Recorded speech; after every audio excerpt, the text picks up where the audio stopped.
Hey there, welcome to the Raider Report. Today we'll be talking about Blackheart's Bay, one of the most controversial maps in the game.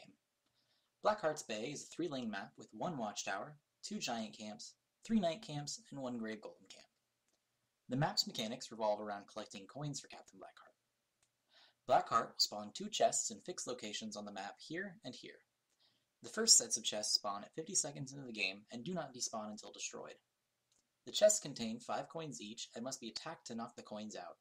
Spells can also hit the chest, and some spells are particularly strong for this, such as Arthas's Frozen Tempest. The chest will drop coins every 6 hits. The first and second drops are 1 coin each, and the last drop is 3 coins. 2 coins will also drop when taking each neutral camp. In addition to the standard merc camps on the map, there are 4 special camps called green camps with 2 weak skeletons each, yielding 2 coins as well. While carrying coins, any death will result in the dropping of all of your coins.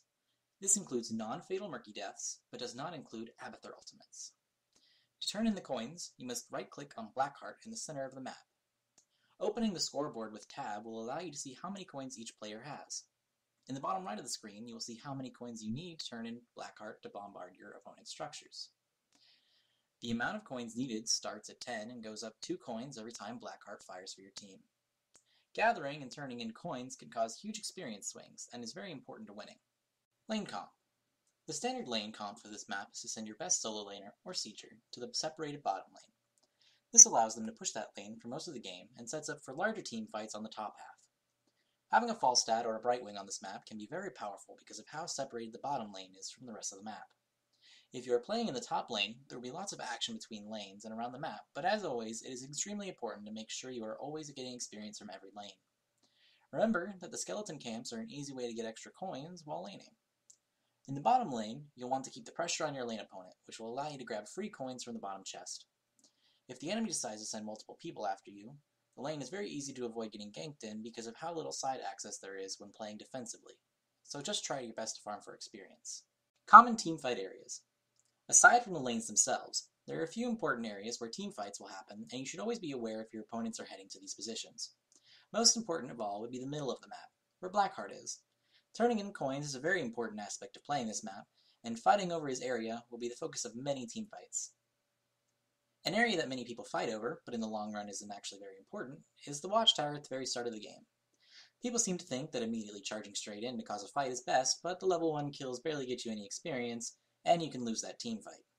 It's best not to be involved, and just grab it when you can after laning has begun. Another important area is the golem camp. As there is only one on this map, both teams will have equal access to it. Doing the golem camp itself can be risky, and many teamfights ensue when one team notices the other going after it. Be sure to stick with your team, and to always keep a lookout for the enemy team if you're going to be in this area. Last, but definitely not least, would be the chest spawns. 5 coins is a big threat if the enemy team gets a hold of them. Both teams will be fighting tooth and nail to capture the chests. Mercs, and how to use them. In the early game, it should be understood that whenever you have the chance, grab the mercs to help your lane push. But in the later stages of the game, it can be a little tricky on deciding the right time to grab them, and this changes from map to map because of the mechanics. This does not apply to Blackheart's Bay. In Blackheart's Bay, none of the mercs will go through the middle lane. Every single merc camp either goes through the top or the bottom. This is very important to how pushing will work on this map. First, we will talk about how to use mercs offensively. Say you want to push bottom lane. You'll want a 3-man hit squad so that you can leave 2 people in the top lanes to farm experience. You'll grab your sides giants, quickly push to the knights, and then you'll almost certainly get a strong push going in the bottom lane. To push the top lane is very similar, but can be a completely different world of effectiveness. You'll first grab your team's knights, push up past the golem, then quickly pull at least 4, but preferably all 5 of you to do the golem, and if the push lasts long enough or you already have the enemy fort down, grab the enemy knights. This will be a considerably stronger push, and will need the attention of many of the enemy heroes to defend without great losses. This push is so strong that it can end games with ease. To defensively use the mercs, send either 1 or 2 of your most mobile champions, like a Falstad, to quickly take mercs on the opposite side of the map. Then quickly return to the defending side, and you'll see that the remaining heroes can mount a formidable defense, while your mercs pushing on the opposite side can go relatively unimpeded.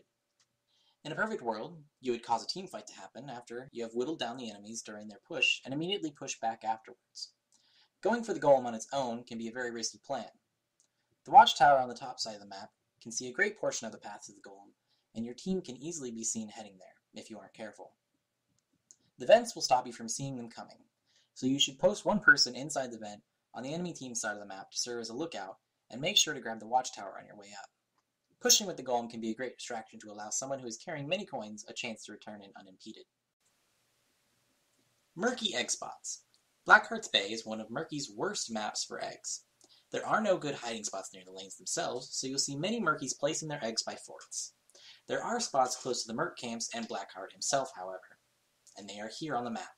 So happy hunting! Strong heroes on this map. With how large this map is, mobility is king. You'll want to have heroes like Falstad or Brightwing on your team for their ability to influence the entire map. Abathur is also quite strong in that he not only has map-wide presence, but his ultimate clones can collect coins without fear of losing them when they die. On the other hand, Gazlo is the king of doing mercenaries, and can capture many mercenaries to your team's cause with ease. This is strong on other maps as well, but even stronger on Blackheart's Bay because the Mercs also drop coins to pay Blackheart with. Having a strong Gazlo play on this map can create a huge problem for the enemy team, and is something to watch out for if the enemy team has one. That's all for today. Remember to like, subscribe, and leave comments on what you want the next video to be about and what I can improve on in the future. Thank you.